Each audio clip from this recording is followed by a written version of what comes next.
This is what Adolf Hitler said when he was justifying the creation of the Gestapo. An evil exists that threatens every man, woman and child of this great nation. We must take steps to ensure our domestic security and protect our homeland. Could have been George Bush, could have been Tony Blair. And so we go back to Babylon and the invasion of Iraq. Of course, Daddy's always here in the background. He was the one that orchestrated the invasion or the war with Iraq in 1991. This guy, Saddam Hussein, was part of the gang, part of the secret society gang, a blue-eyed boy, until he was surplus to requirements, because that's what they do. These people are used and feted and supported while that suits the agenda. The moment destroying them suits the agenda, they destroy them. They're just fodder in the game. What happened in 1991, they got the Iraqi forces in such a state, they only had to, pay for the gas to get to Baghdad, and it was all over. And then suddenly, staggering to everybody, Father Bush says, no, we're not going any further, and leaves Saddam in power, because that card was needed to be played again, because this is like a... they don't just project a few weeks or months forward. It's like a biorhythm chart that they've got going forward, orchestrating these events towards this agenda. Even during the so-called end of the war after 1991, people were being bombed in the so-called no-fly zone areas of Iraq. This is a young child, 6 years old, found dead in the rubble, American bombs. Her sister was also killed in this bombing. This is what wasn't reported, going on all through the 90s. This is what is happening, and has been happening since 1991, and my goodness, what's happening now, to children who are being born as a result of the exposure of parents to the radiation in the spent uranium and all that stuff, in the bombs that they drop these days. Horrendous birth defects. And of course, since this latest invasion, the amount of radiation, the amount of pollution has dramatically increased. This is what Americans don't see and British people don't see. What is going on in Iraq and what is not reported. And this is even before this invasion.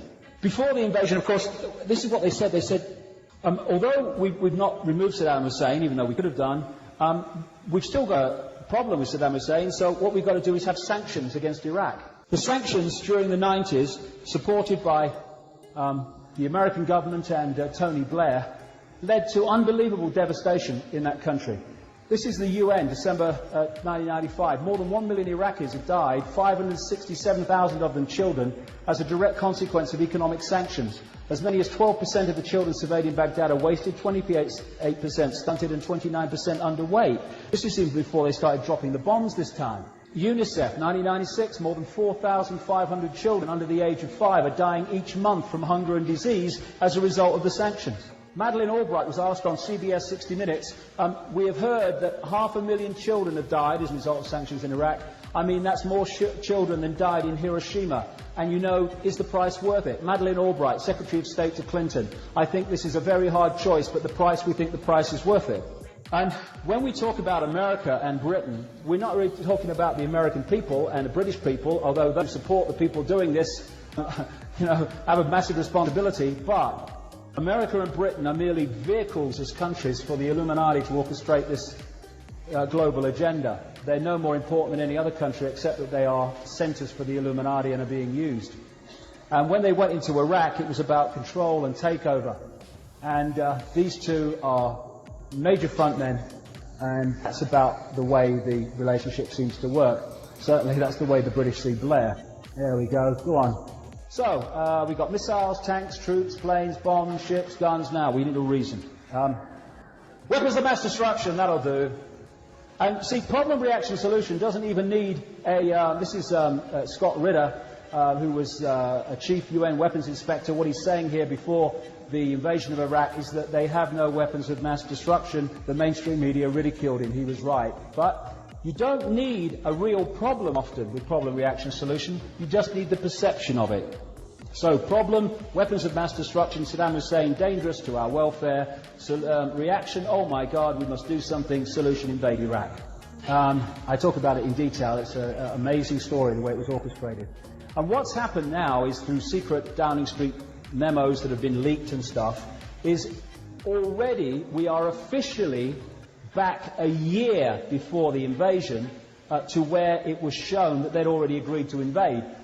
Days before the invasion, no, it's not necessarily going to happen if he does this and he does that. Joke. That's why the UN weapons inspectors were ridiculed and humiliated. It's because they didn't want them to find no weapons of mass destruction.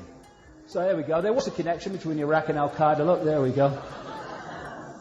No problem. I know that was another one. He was flying one of the planes. There we go. And it gets sillier and sillier. There's the evidence of weapons of mass destruction. There's the Americans looking at it. There's one of the weapons of mass destruction. And there's one of the mobile weapons laboratories. There we go. Away we go.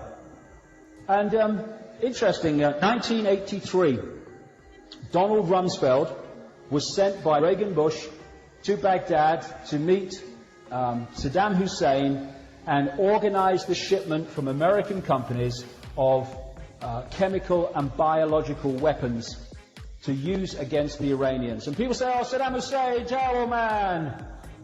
He used chemical weapons against the Kurds. Yes! And who supplied them? American and British companies. And it's not make-believe, this is an official document. Came to light a couple of years ago or so. Donald Rumsfeld, the US Defense Secretary and one of the most strident critics of Saddam Hussein, this is a newspaper report, the document, met the Iraqi president in 1983 to ease the way for US companies to sell biological and chemical weapons, including anthrax and bubonic plague cultures, according to newly declassified US government documents. He was a director of a company called ABB, a big engineering giant in Europe. And what they did is they sold nuclear equipment to North Korea. And now he's saying North Korea is a danger because it has nuclear technology. You couldn't make it up. Agenda, movie. And the same people move between the two, like him. But follow the white rabbit. War is peace.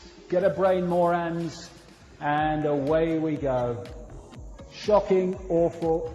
And John Wayne everywhere. Hey, John Wayne. It's the mentality.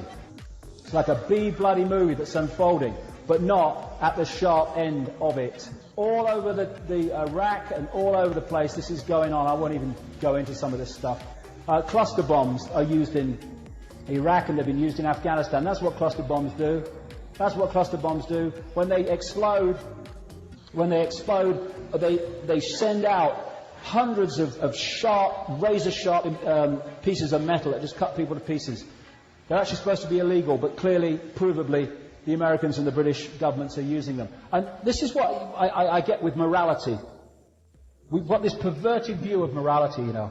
When Janet Jackson, in this orchestrated exposure with Justin Timberlake, was it at the Super Bowl, there was moral bloody outrage from so many people in this country.